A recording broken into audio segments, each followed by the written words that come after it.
bahwa kita harus mengembangkan keilmuan khususnya di bidang arsitektur di Papua. Nah, Kita sama-sama maju di sini. Kamu putra daerah, arsitek, jarang sekali arsitek arfak.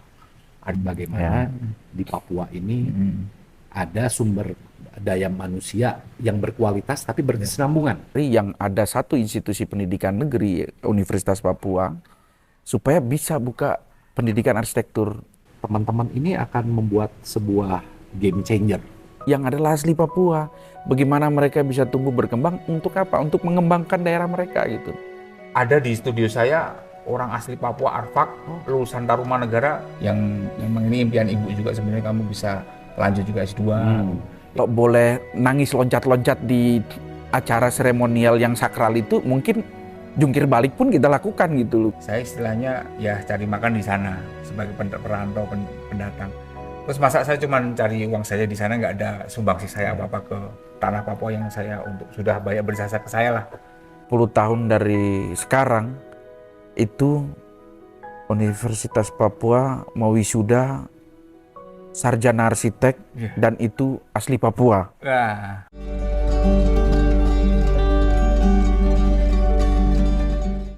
Bang Riko, Bang Siap. Tommy. Ya. Ending dari perjuangan. Kan Tapi gitu. awal dari sebuah Perjuangan juga. perjuangan lagi Iya. untuk mengaplikasikan. Siap. Bang Riko, Bang Tommy kemarin ikut bicara tuh di talk show Mind Talks dengan Platinum ya di kampus UPI mengenai artificial intelligence. Ya. Nanti bisa dilihat kontennya di situ, jadi ada kesinambungan dengan abang-abang ini tuh memang kita sudah diskusi arsitek bukan kali malam ini. Nih, Bang Riko, Bang Tommy, cerita deh, kenapa ini abang-abang berdua ini adalah teman-teman yang berdomisili di Papua. Ya. Jadi sekarang kita mengenyam pendidikan sampai di Bandung, gitu kan? Benar. Kelasnya kelas di Bandung, artinya kalau buat gue orang Bandung ya udah nggak aneh kuliah di Bandung. Tapi abang-abang ini kuliah jauh ini Dari dari Papua, ke Bandung. Tadi di tengah kerumitan dan lain-lain, tapi menurut gue itu udah satu poin plus yang gue nggak bisa susul. Karena gue sih cuma dekat banget di Bandung. Nah, cerita deh, apa yang membuat tekadnya ini begitu membara. bahkan 6-7 jam kali ya tiap Papua ke Siap. Ya. Jawa dan spesifiknya Bandung 7 jam kan? 7 jam itu penerbangannya. Kemudian harus jalan darat lagi dari Jakarta, Bandung. Oke. Cerita Bang, apa yang bikin tekadnya sampai nih gua harus ambil ini?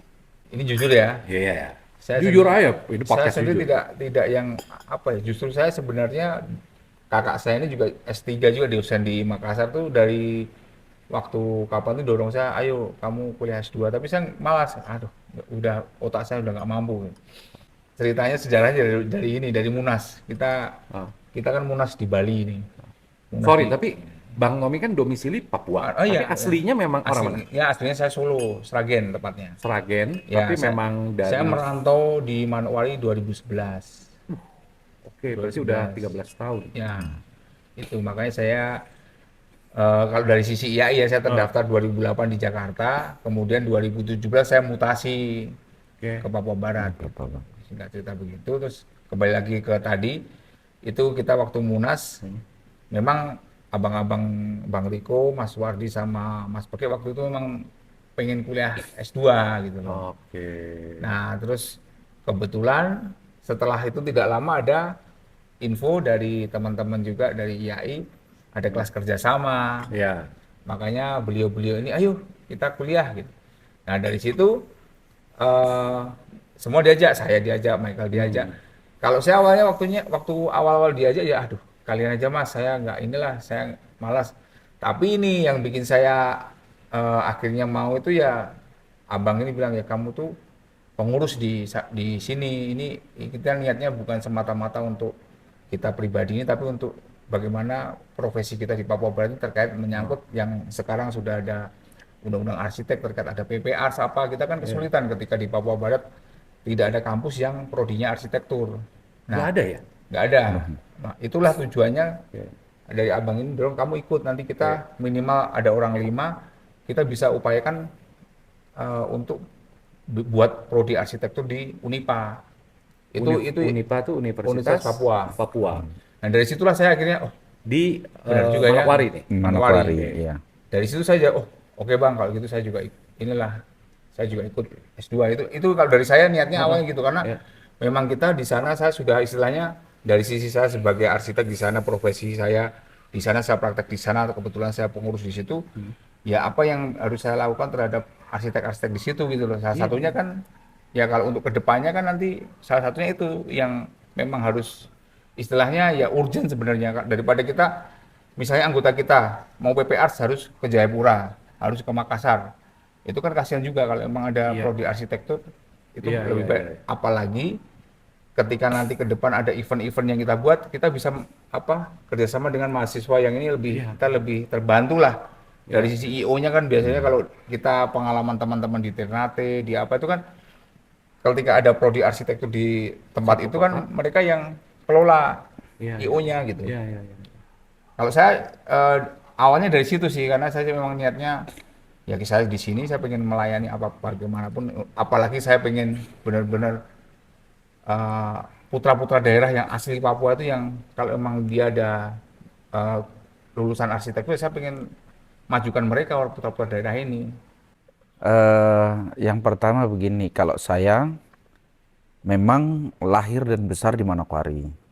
Oke. Lahir, besar itu dalam arti menempuh pendidikan, baik pendidikan dasar, menengah, kemudian berkuliah itu karena tidak ada pendidikan arsitektur di Papua, sehingga harus keluar dari Papua dan kemudian tempat yang bisa menampung saya untuk mengembangkan keinginan saya untuk menjadi seorang arsitek, berkuliahlah saya di Jogja. Oke. Setelah masa pendidikan sarjana selesai, sempat berpraktek juga di Jogja, memutuskan kembali ke Papua, ke Manokwari khususnya. Nah ini sebenarnya saya pribadi ketika sekarang konteksnya kenapa sih mau lanjut lagi ini kan, Dan jauh lagi ke Bandung. dan jauh lagi gitu. Memang ada dua alasan personal pribadi dan kemudian alasan yang kedua ya secara organisasi gitu. Nah secara pribadi dulu, sebagai arsitek katakanlah yang sudah berpraktek sekian lebih dari 20 tahun saya setelah kembali ke Papua mengembangkan karir saya di dunia arsitek di Manokwari khususnya di Papua itu lebih dari 20 tahun, bahwa sebenarnya banyak banyak ketertinggalan yang kami alami di sana. Baik dari sisi pengetahuan tentang arsitektural, baik itu material, mungkin kemudian bidang-bidang yang lain, Ya, entah itu aksesibilitas ini kan ya problemnya berkaitan ya. Oke. benar-benar. Kami sangat terbatas di sana. Meskipun memang ini zaman terbuka, Betul. informasi, komunikasi semua serba terbuka, internet, tetapi kendala kami juga di sana begitu banyak, jaringan yang belum merata di setiap daerah itu juga menjadi persoalan. Artinya saya pribadi ketika berpraktek itu kami banyak sekali mengalami ketika kita melakukan desain, baik bertemu dengan klien, itu ya pengetahuan kami hanya sebatas itu aja. Material misalnya, kalau material penutup lantai, kami hanya tahu jenis keramik ini, ya udah yang ada Itu itu aja aja gitu. terus, nggak berkembang. Sementara perkembangan dunia khususnya misalnya material arsitektural itu di Jawa begitu cepat. Ya. Hari ini keluar material seperti ini, besok, lusa, bulan depan sudah berubah lagi Dengan beragam merek. dengan beragam merek. Masalah akses tadi. Nah, ya. siap. Ya. Ini juga berkaitan dengan dengan terbukanya akses transportasi, informasi. Nah, klien-klien katakanlah di Papua, mereka juga mulai mengikuti tren.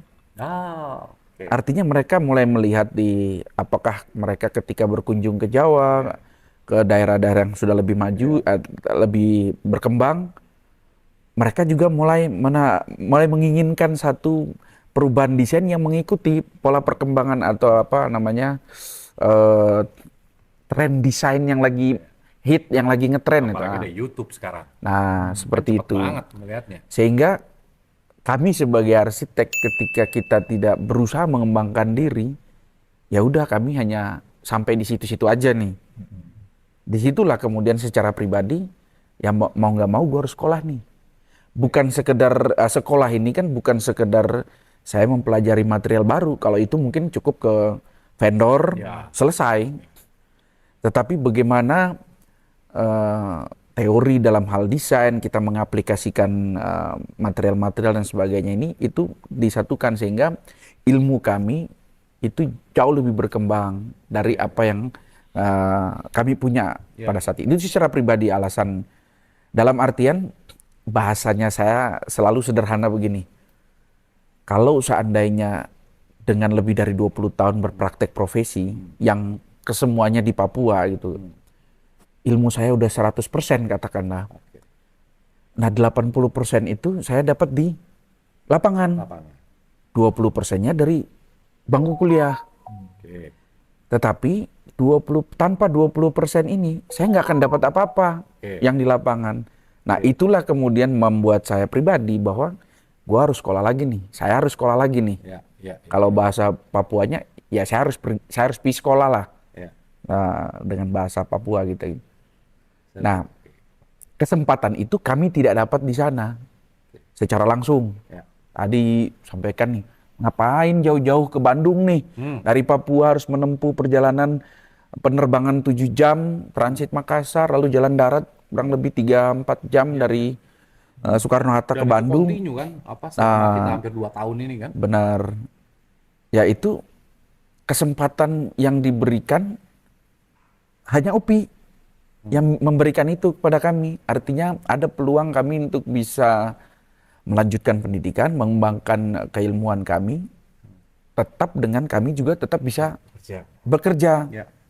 Pas rekaman ini dibuat, besok pagi, kurang lebih mungkin 6 jam lagi ya. 6 jam, 7 jam. 6 jam lagi nih, 2 bank ini besok akan Udah sah memasuki itu? sebuah proses Siap. sakralnya ya. Siap. Sudah. Kira-kira dari besok, momen besok, gitu, kalau kita sekarang memvisualisasikan besok, pasti ada proses haru, akan sebuah pengorbanan dari abang-abang. Sangat, pertama. sangat. Kira-kira kalau saya boleh minta kesempatan sebentar. Yang jelas pengorbanan itu semuanya ya.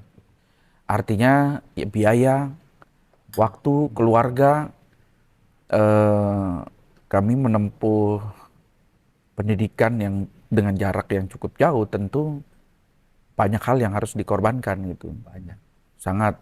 Sehingga momen sakral ketika kita berada satu institusi pendidikan, kemudian kita selesai dengan seremonial wisuda, itu bagi kami pribadi terbayar semua pengorbanan itu. Hal-hal yang harus kami tinggalkan, terutama keluarga kan, itu karena kami dengan jarak yang cukup jauh, nggak mungkin kita boyongan keluarga bolak-balik gitu. Nah, momen wisuda itu, momen yang sangat sakral, pasti bagi saya terharunya bahwa lunas semua pengorbanan kami itu udah selesai, udah dibayar lunas lah bahasanya begitu. Dengan hasil bahwa kami bisa melewati semua perjuangan itu, meskipun tidak mudah, kami juga harus mengejar begitu banyak ketertinggalan kami dengan teman-teman di Jawa, mengejar ketertinggalan dalam hal ilmu tentunya. Ketika dibilang terharu, kalau bagi saya udah bukan terharu lagi. Kalau boleh nangis loncat-loncat di acara seremonial yang sakral itu, mungkin jungkir balik pun kita lakukan gitu loh, karena teman-teman di sana pun di Papua dalam grup atau dalam ketemu itu, wah bang selamat ya, selamat, kapan lagi kami bisa gitu loh. Meskipun kami berusaha mendorong mereka, ayo jangan berhenti, sekolah terus Sekolah gitu. terus kan. Itu bagi saya seperti itu. Harusnya saya justru sebenarnya saya tidak menyangka bahwa bisa selesai. Saya terharunya justru ya kembali dorongan dari abang-abang khususnya Bang Riko nih, dorongan ke saya luar biasa sekali. Saya terharunya justru di situ, jadi ya berkat dukungan abang-abang Bang Riko terutama dan juga apa namanya keluarga. Jadi apa ya, awalnya yang saya karena saya tidak mampu secara apa membagi waktu itu, akhirnya ya dengan mengalir saya bisa sampai di titik ini. Dan sebenarnya saya juga jadi terharunya justru ketika kakak saya tadi datang, ya sebenarnya itu juga salah satu impian apa almarhum ibu saya ya. Jadi ini kan kalau kakak saya kan S3 sudah, akhirnya saya juga S2. Ketika saya waktu itu didorong-dorong sama kakak saya nggak mau, akhirnya Ibu memang almarhum pengen iya, ibu dari sisi studi itu memang ini kan pengajar juga toh ibu saya. Iya ya ibu, kakak saya bilang itu ibu tuh impiannya gitu. Jadi ini saya juga bersyukur. Maka dia ya akhirnya datang juga ke sini kan ingin momentum ini yang memang ini impian ibu juga sebenarnya kamu bisa lanjut juga S2. Itu terharu saya dari sisi-sisi itu. Jadi saya sebenarnya nggak nyangka kalau sampai bisa selesai, akhirnya selesai juga itu. ngomong, gue nggak nyangka, kalau gue udah nyangka. Karena setiap kali lu sidang gue nonton dan gue lihat. Ya. Cuma karena tadi ya, kita kan sudah punya kewajiban, dan terutama abang-abang ini kan mereka punya perusahaan sendiri, artinya di satu sisi bukan hanya sebagai karyawan tapi sebagai pimpinan dari kantornya masing-masing. Gue yakin keterharuan teman-teman bukan hanya masalah bisa aja, tapi ini kemarin kalau gue sekolah, tapi di satu sisi kalau pekerjaan gue nggak selesai, ada karyawan, ada mungkin tukang di bawah-bawah yang lu nggak kenal sama anaknya, tapi anaknya taunya sekolah gara-gara ikut bekerja atau ikut berproyek gitu kan. Saya yakin itu pasti akan besok akan keluar semua di bayangan gitu ya. Nah selama 2 tahun itu kan kita anggap apa ya, kompetisi sehat lah gitu ya dalam sekolah. Ya kita memang kita sama-sama, tapi di situ kan pada saat kita ada presentasi, ada tugas, itu kan pasti ada satu kompetisi akademik lah. Nah, gua tidak merasakan bahwa seolah mereka datang dari tempat yang jauh. Kenapa? Artinya gua tidak melihat ada perbedaan kualitas yang signifikan antara, mohon maaf, kebetulan gue di Bandung gitu ya, atau Jakarta lah. Terus abang-abang dari Papua, gue tidak melihat itu dari segi presentasi, dari segi apa yang dipaparkan gitu, termasuk sampai bentuk apa misalkan karya-karya yang dikeluarkan, gue tidak melihat itu. Nah, ini hubungannya dengan gue pengen beralih ngobrol ke, artinya kan sekarang tadi Bang Tommy menarik bilang, gue awalnya ini untuk menjadi semacam pembuka pintu lewat organisasi. Bagaimana di Papua ini ada sumber daya manusia yang berkualitas tapi berkesinambungan. Artinya kan kalau kita punya lahan kosong, yang pertama yang harus kita lakukan kan tanam bibit unggul dulu ya di situ ya. Kemudian baru di cloning. Di cloningnya mungkin tadi lewat ada institusi pendidikan, Universitas Papua tadi ya. Nah, abang-abang ini akan menjadi carrier flag dan akan mencoba mengupayakan game changer bagi peningkatan kualitas mutu pendidikan, terutama arsitek di Papua. Ya kan? Setuju nggak dengan statement itu? Dengan statement gue ini?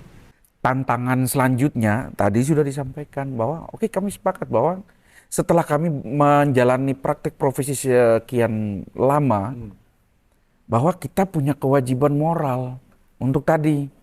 Nggak cukup dengan kami bekerja, mendapatkan hasil dari pekerjaan kami itu, hasil berupa income ya. Tetapi kami juga punya tanggung jawab profesi, bahwa kita harus mengembangkan keilmuan khususnya di bidang arsitektur di Papua.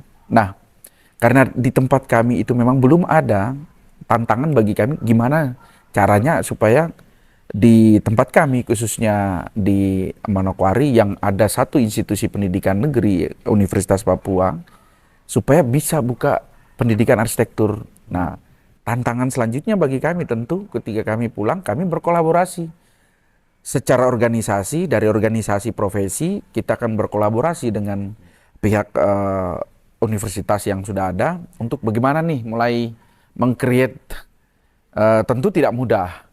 membuka satu program pendidikan baru, itu tentu persyaratannya begitu banyak yang harus disiapkan dan sebagainya. Tetapi persyaratan yang paling utama awal udah kami lalui nih, minimal S2, magister. Selanjutnya tentu bagaimana kita berkolaborasi untuk mulai mengikuti langkah-langkah sesuai dengan peraturan yang sudah disiapkan oleh Kementerian Pendidikan, khususnya pendidikan tinggi, untuk bagaimana mengkreat. Nah, tujuannya tentu, kalau tadi mungkin Bang Tommy sudah jelaskan bagaimana supaya secara organisasi kita dapat keuntungan dari hadirnya pendidikan tadi. Tapi yang paling penting adalah ini berkaitan dengan isu nasional, meningkatkan Papua dari sisi SDM. Itu bukan hanya, ya kalau kami minta maaf, kami bukan, meskipun saya pribadi lahir besar di Papua, tapi saya bukan asli Papua. Target utama kami adalah saudara-saudara kami yang adalah asli Papua. Bagaimana mereka bisa tumbuh berkembang, untuk apa? Untuk mengembangkan daerah mereka gitu. Supaya bisa mengejar nih ketertinggalan kami dengan daerah-daerah lain di Indonesia. Pembangunan begitu masif. Tetapi kalau SDM lokal itu tidak mengambil bagian, tentu akan menjadi satu miris kalau bahasa kita ya. Ketika mereka mungkin tersisih. Nah, disitulah sebenarnya tanggung jawab moral kami dalam konteks profesi, baik secara pribadi maupun juga secara organisasi. Sehingga itu tujuannya kami itu langkah-langkahnya, tahapan-tahapannya tentu kami dari organisasi akan membantu pihak universitas untuk mengikuti persyaratan, aturan sebagainya yang memang sudah ditetapkan oleh pemerintah. Bang Tom, ini kan kalau Bang Riko dari kecil, Tommy tadi 1,5 dekade deh, 15 tahun kurang. Bang Tommy sebagai orang yang bertransmigrasi ya istilahnya. Merantau lah, lebih tepat lah, merantau lah. Sekuat apa nih kira-kira bakal ininya, bertarungnya nih? Ya sekuat apa ya? Kalau saya gini, sebenarnya saya sih sangat optimis ketika sebenarnya memang dari awal niatnya kan yang tadi sudah saya sampaikan bahwa terkait profesi, ini sebenarnya sudah on the track gitu loh. Nah, kalau sudah on the track kan ya, kalau saya sih karena istilah ukurannya ya saya nggak akan berhenti sampai kapanpun istilahnya, apalagi sekarang ada di studio saya orang asli Papua, Arfak, lulusan Tarumanegara, dia sangat berpotensi gitu loh. Itu yang justru itu menambah saya semangat gitu loh. Ketika interview saya tuh di sini, kita sama-sama maju di sini. Kamu putra daerah, arsitek, jarang sekali arsitek Arfak. Emang di tahun keberapa dari 15 tahun perjalanan Bang Tommy ini? Iya. Tadi ya, kalau Bang Riko tadi berbicara mengenai pengen menaikkan Papua ini terlihat sekali karena dari lahir. Nah, kalau Bang Tommy itu dari 15 tahun ini, di tahun keberapa akhirnya Bang Tommy bisa kayak tadi nih pas dia ngomong ada passionnya, ada orang asli Papua di studio gue, dia jagoan bro. Nah, di tahun keberapa Bang Tommy mulai merasakan bahwa Bang Tommy sebagai perantau, tapi ini harus gue angkat nih. Sebenarnya gara-gara apa? Sebenarnya gara-gara ini juga, gara-gara saya istilahnya aktif di IAI-nya sih. Jadi itu 2017 kan. Jadi kan saya 2008 terdaftar di Jakarta. Ada 2017 itu terbentuknya Papua Barat. Ya 2017 emang ya. Itu berarti belum lama juga. Belum lama. 2017 baru terbentuk Papua Barat. Nah, saya di situ sudah berarti saya dari 2011 sudah 6 tahun ya berarti ya. Nah, 6 tahun itu ketika saya masuk, ya disitulah akhirnya kan saya refresh lagi kode etik, kan saya ulang lagi. Walaupun 2008 sudah, tapi saya kode etik ulang lagi 2017.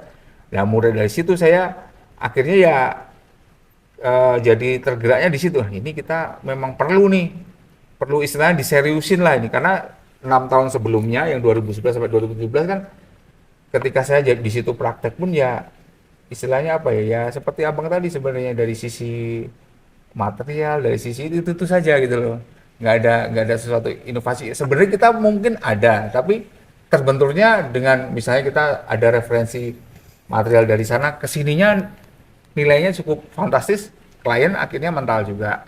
Nah jadi ada hal yang memang itu membuat kita gitu-itu aja tadi. Ketika tadi 2017 saya masuk, istilah aktif lagi IAI-nya dan saya mutasi ke itu ada baru tergerak, dan semakin banyak kan ketika ketemu dengan teman-teman seprofesi, rekan sejawat, terus akhirnya bertukar pikiran dan akhirnya kita sama-sama punya keresahan apa, ya sudah dari situ dari tahun 2017 itu baru saya mulai jadi Pernah punya cerita nggak, secara spesifik cerita yang membuat dan ini gua harus bantu nih Papua gitu ya. Pernah punya cerita nggak? Kalau saya ini sih lebih ke sebenarnya begini. Ketika saya datang ke sana, ya seperti yang kemarin saya sempat sampaikan di Main Talk juga. Jadi di situ tuh sebenarnya anggaran tuh dari pemerintah tuh besar. Tapi kadang program-programnya tuh kita nggak apa ya bahasanya. Jadi karena tidak ada usulan, kadang ada dana. Misalnya ini konteksnya kita arsitektural ya, yang dunia arsitek ya. Ya. Saya ke sana tuh bangunannya mungkin banyak yang biasa-biasa aja tapi nilainya fantastis misalnya. Nah, disitulah kita ternyata model pelelangannya kan ya seperti biasa, pelelangan perusahaan, apa tidak ada lelang yang maksudnya kayak kita presentasikan Berkompetisi. tanding kompetisi Ya. desain itu kan nggak ada. Oh. Jadi istilahnya sayembara gitu. jadi kayak nggak Kurang.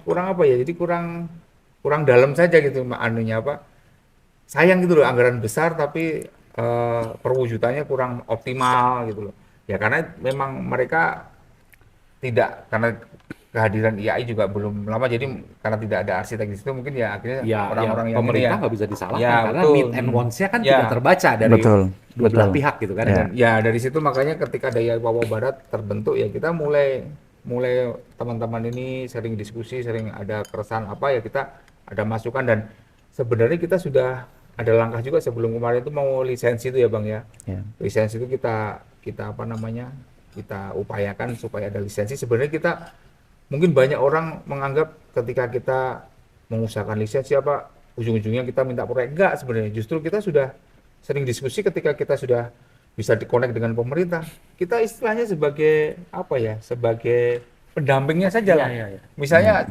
kita yang selalu kita pinginkan itu sebenarnya di sistem pembangunan di daerah itu gini. Oke, kita lelangnya lelang perusahaan, tapi mungkin prelimnya kita sayembarakan dulu gitu loh. Jadi nanti kan ketika prelimnya ini sudah ada, kita sayembarakan, konsultan yang biasa lelangnya sudah tinggal DID saja gitu loh. apalagi Teknisnya kalau ya. prelimnya bisa disayembarakannya sampai ke tingkat ini ya, akademik ya, ke Ya, mahasiswa dan benar. lain-lain. Benar nggak sih, Bang? Ya. Banyak hal yang harus kita bicarakan, salah satunya ya dengan tadi itu ada upaya bahwa ini bagaimana formulanya nanti supaya misalnya gini lah, misalnya ada perencanaan DPR 1 miliar misalnya. Ya kita mungkin bisa kan dari pemerintah sudah mungkin dipisah untuk prelimnya berapa, dari 1 miliar itu berapa ratus juta gitu untuk sayembara gitu. Iya. Nah, ini connect dengan asosiasi. Asosiasi, Nah, itu yang kita sayembarakan, ada waktunya nih, batas waktu nih, sayembarakan nih, konsep saja nih.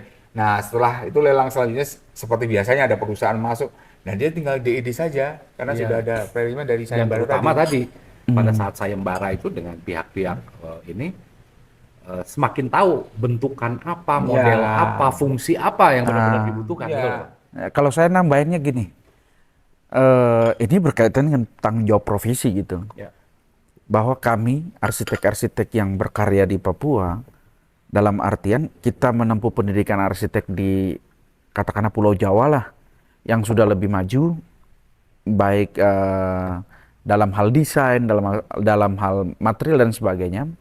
Nah, ketika kita kembali berkarya di Papua, bahasanya terutama memang mayoritas pekerjaan yang kami tangani memang pekerjaan-pekerjaan pemerintah ya. Kok begini-begini aja desainnya, sementara tadi disampaikan anggaran yang dikeluarkan banyak dari segi tata kotanya, kok kota kami menjadi nggak indah ya. Artinya naluri kami sebagai arsitek di situ tuh kayak gimana ya, kok miris banget ya. Ini gua agak harus ini. Ini ya perbedaan pas kemarin kita membawa kan kalau di kampus kita bawa studi apa? Kasus. Ya, Karena kasus benar. itu mungkin dari pekerjaan-pekerjaan yang sudah Betul. Ini perbedaan ya teman-teman antara kemarin teman-teman kita yang di Jawa dengan teman-teman kita di Papua. Siap. Ini disclaimer dulu, ini tidak ada pembedaan ya. Tidak Siap, ada. Cuman ini yang di Jawa itu membawa kasusnya justru dengan luas-luas yang kecil-kecil aja nih. Ya, benar. Nah, Iya. Teman-teman Papua yang kawasan gede gitu, gue yang hektar-hektar nih. Dan, Iya. dan lu kayak bikin apa ya? Lu kayak bikin Foya-foya dengan tanah gitu. Cikarang kalau Nah, apa? bener. Skalanya Karawang gitu ya. skalanya kawasan nih. Kawasan gitu. Bener. Nah, tadi lu ngomong, Bang, dan gua ngelihat desain-desainnya Siap. up to date kok. Ya, Nah, ya. tadi Bang Riko bilang gitu-gitu aja. Artinya gini, koreksi kalau saya salah ya. Siap. Artinya ini kan sudah bicara bukan hanya masalah bagus gitu ya. Ya, ya, Tapi benar. masalah peningkatan kualitas. Betul. Ya. Oke. Artinya bahwa gini,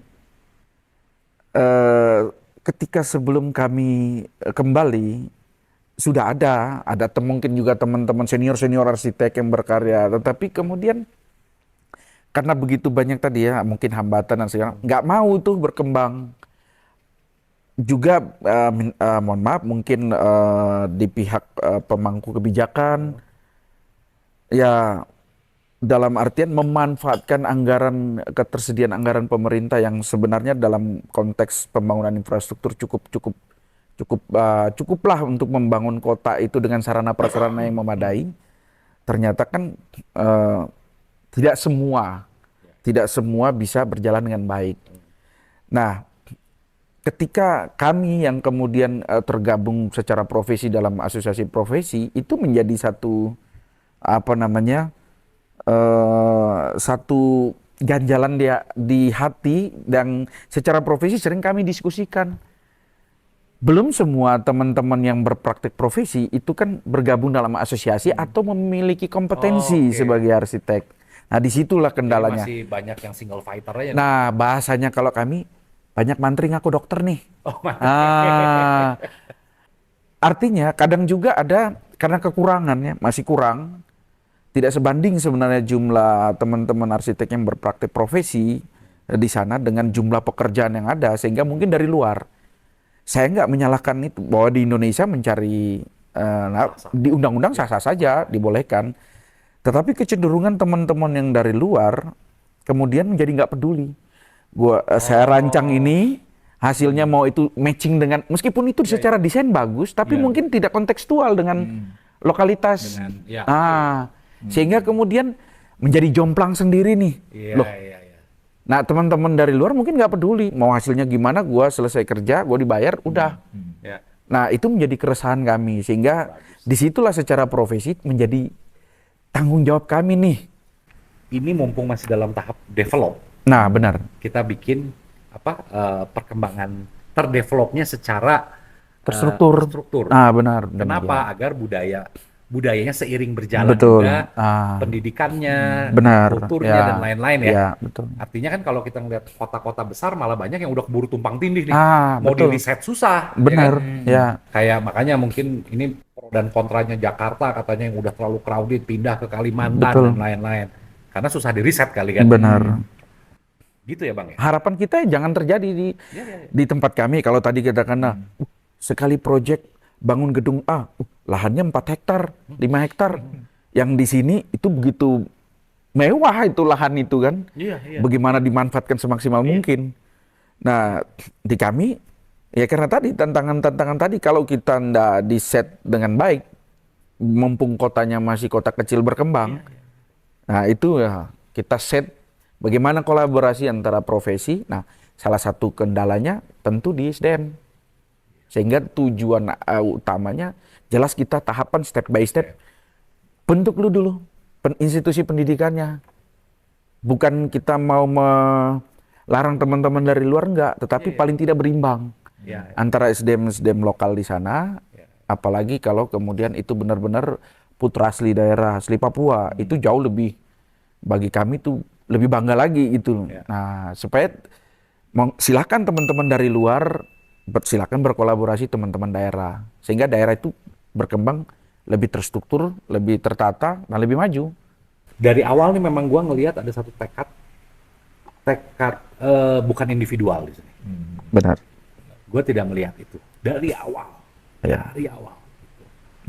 Apalagi gue sama Bang Riko kita suka kontak-kontak yang Kang Indra, gue akan bawa teman-teman supaya tetap semangat. Semangat. Karena waktu itu kan, wah gila, padat banget memang kuliah kita kan. Benar. Gila bos, tiap minggu Ya. tugas bobotnya tinggi. Belum presentasi, urusan kerjaan lagi. belum urusan kerjaan, belum urusan Nah. dapur, belum Nah, urusan benar. tetangga RT, Aduh. ya kan?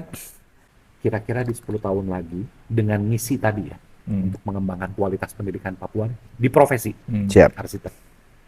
Tangis haru apa yang akan Bang Riko keluarkan 10 tahun dari sekarang dan Bang Tommy akan keluarkan. Suatu saat kalau memang ini terwujud kan, jadi ini rekaman yang membuat terharu juga ini. Ya. Ini kan ya tuh ini awalnya nih, Yes. udah si awal ketika 10 tahun terwujud apa yang menjadi visi kita dari sisi profesi, ya pasti sangat sangat terharu sekali karena ya saya gini, kalau saya pribadi nih, saya istilahnya ya cari makan di sana sebagai perantau pendatang. Terus masa saya cuma cari uang saja di sana, nggak ada sumbangsi saya apa-apa ke tanah Papua yang saya untuk sudah banyak berjasa ke saya lah. Makanya itu yang dedikasi saya memang serius ini untuk mengembangkan profesi ini di sana. Jadi 10 tahun ke depan ya sangat terharu sekali mungkin dengan inilah nanti ditayangkan saya, dan ini menjadi apa ya, tonggak, iya kemarin waktu itu awalnya seperti itu dan terwujud. Ya semoga terwujud. Amin. Saya kan sih bisa terwujud sih dengan ya semangat. Ya, Nah, siap. kalau saya Apa Bang? Tangis. tangis terharu Tangis 10 10 tahun lagi nih ya. Realistis, bayangkan bahwa 10 tahun dari sekarang itu Universitas Papua mau wisuda sarjana arsitek dan itu asli Papua. Nah, Kalau di Manokwari, karena Papua itu minta maaf banyak suku ya. Di Manokwari itu sukunya adalah suku Arfak. Itu orang Arfak yang diwisuda oleh Universitas Papua sebagai sarjana arsitektur. Itu yang mungkin yang nggak kebayang. Kita udah nggak bayangkan yang muluk-muluk kota jadi indah begini bla bla bla, itu nanti dulu. Ya. Karena sebagai tahap awal bagaimana mengembangkan SDM dengan menciptakan institusi pendidikan arsitektur. Nah, itu tangis haru yang mungkin yang nggak bisa diukur, nggak bisa dinilai dengan apapun gitu. Mungkin itu.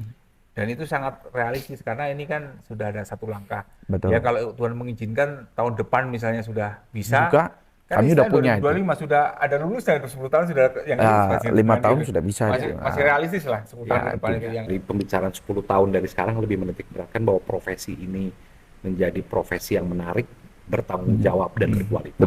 Betul. Di satu sisi karena melihat cerminan profesi itu sehingga banyak animo anak muda yang mau mengenyam Pendidikan di arsitektur. arsitektur Benar. di Papua, di Iya, Manokwari spesifiknya. Ya. Ini kan berarti simultan nih. Bang Tommy bagian apa di sini? Betul. Bang Riko Betul. bagian apa? Ini keren banget teman-teman. Siap. Semoga ini bisa menjadi semacam blueprint. Kalau dari gua, by the way besok selamat berwisuda, dan setelah berwisuda selamat berjuang buat teman-teman. ya. Amin. Teman-teman sampai ketemu lagi, tetap sehat, tetap semangat. Sampai ketemu lagi dengan karya-karyanya. Sampai ketemu Indonesia. Terima kasih. Salam dari Papua. Ya, salam dari Papua Barat.